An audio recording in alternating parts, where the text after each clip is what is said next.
Hello everyone and welcome to my kitchen. Well, actually it's my office, but today I wanted to talk to you about the medical terminology recipe assignment and then share with you my recipe for this assignment. Today we're going to be making a very quick and simple meal on the cheap. This recipe was developed by my friend and classmate Melinda when we were poor, struggling nursing students.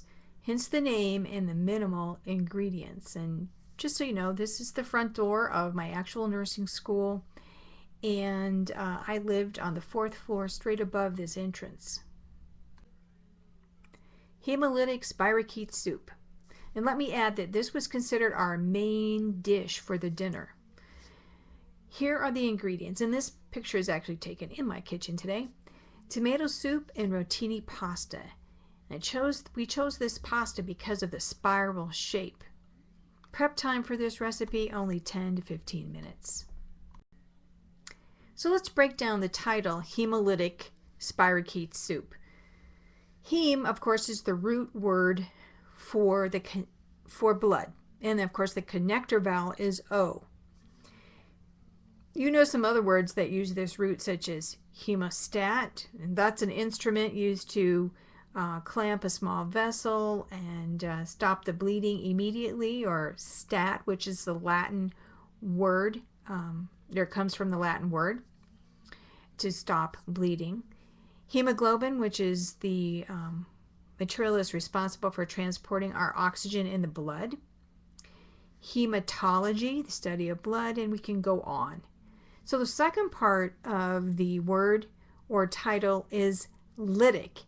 And this is the adjective form of lysis, or the destruction or breakdown of red blood cells in our case. So now we'll talk about the spirochete. The spirochete that we were talking about when this recipe was actually created was the one that was responsible for causing syphilis. Syphilis is spread sexually, or it can be spread from a pregnant mom who has syphilis to her unborn baby during the pregnancy. Since this time, there are basically 3 different spirochete. One is the one from syphilis. The second one is from Lyme disease. We'll talk a little bit more about these in just a moment. And Lyme disease is transmitted through tick bites. And the third one is leptospirosis, and that's contamination from animals that are infected. In just a minute, in the next slide, we're going to talk about that just a little bit more. Just as a secondary note, the reason why we chose that particular pasta is because of the shape of the spirochete. It's slender, spherically undulating bacteria. So here are some drawings of the spirochetes responsible for the 3 different diseases or conditions. Lyme disease. You see the drawing for the first spirochete. You see that shape of that one. It's a little bit less spiral shaped. Then you see the second one, which is leptospirosis. And leptospirosis is a little bit thinner and hair-like, they say.